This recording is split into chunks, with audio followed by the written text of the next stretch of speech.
Qashqadaryo viloyatida Asaka Bank mahalla bankirlari tashabbusi bilan aholining yashash tarzi o'zgarmoqda.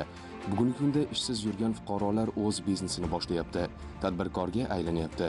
Ular nafaqat o'zini, balki boshqa yurtdoshlarini ham ish bilan ta'minlamoqda. Kitob tumanida dilfuzan uzum yetishtirishni kengaytirishga bel bog'ladi. Asaka Bank Qarshi filiali va mahalla bankiri Akram Karimov ko'magida 96 million so'm imtiyozli kredit asosida avtotransport xarid qildi.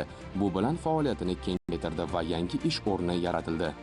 3-6 gektar bog'im bor. Vodiycha usulda bog' qilib, sug'diyonani mayiz eksport qilish, dunyo bozorlariga olib chiqish maqsadida qildim men bu bog'da. Bitta nishona berib, hosilga kirdi toklarimiz. Asaka Bankdan ayol tadbirkorlarga 100 milliongacha kredit ajratilayotganini eshitib, bog'imga labo moshinga ehtiyoj borligi uchun Asaka Bank Qarshi filialidan labo mashinani olib chiqib keldim. Qamashda faoliyat boshlagan Toshif Asqar Metal Gulsaf korxonasi mahalla bankiri tavsiyasi bilan 150 million so'mlik kreditni amalga oshirdi. Korxona hozirda avtomobil ehtiyot qismlari ishlab chiqarmoqda va 3 nafar ishsiz fuqaro doimiy ish bilan ta'minlandi. 2021-yil ish faoliyatini boshlaganmiz.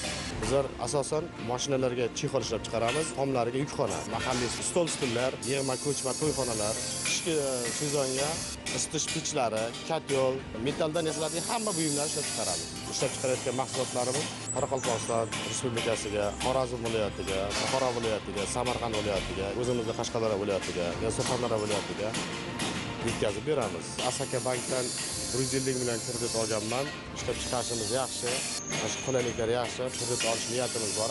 Yanada faoliyatni kengaytirmoqchimiz. Asl darvozasi servis 450 million so'mlik aylanma mablag' orqali metal mahsulotlar ishlab chiqarishni kengaytirdi.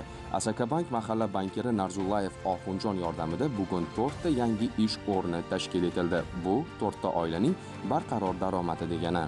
Bizning asosiy vazifamiz o'sha fuqarolarning g'oyalarini loyihalarga aylantirib, qo'shimcha ish o'rinlarini yaratish va ularni ish bilan ta'minlash. Sayxunobod tajribasi asosida umumiy qiymat 640 million so'm bo'lgan 24 ta mikroloyiha amalga oshirildi. Umumiy 48 ta ish o'rni yaratilgan. Joriy yilda biznesga birinchi qadam dasturi doirasida umumiy qiymati 360 million so'm bo'lgan biznesga birinchi qadam bo'yicha o'sha kreditlar ajratildi. Umumiy soni 21 ta fuqaroning barchasi ish bilan ta'minlandi. Kichik biznesni qo'llab-quvvatlash dasturi doirasida umumiy qiymati 200 million so'm bo'lgan 2 ta loyiha amalga oshirildi. Umumiy hisobda 8 ta ish o'rni yaratildi.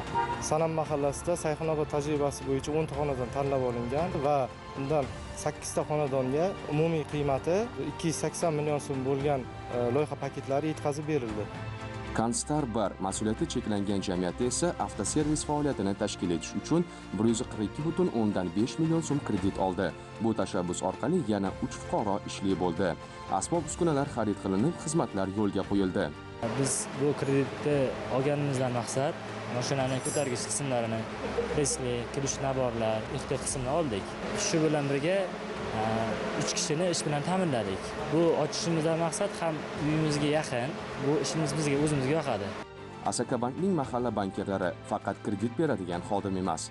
Ular aholi bilan yuzma-yuz muloqot qilib, insonlar hayotiga yangi sahifa ochishda vositachi bo'lyapti. Ishsiz yurgan insonlar endi tadbirkor, endi rahbar, endi ish beruvchi. Asaka Bank esa bu o'zgarishlarning sababchisi bo'lib turibdi.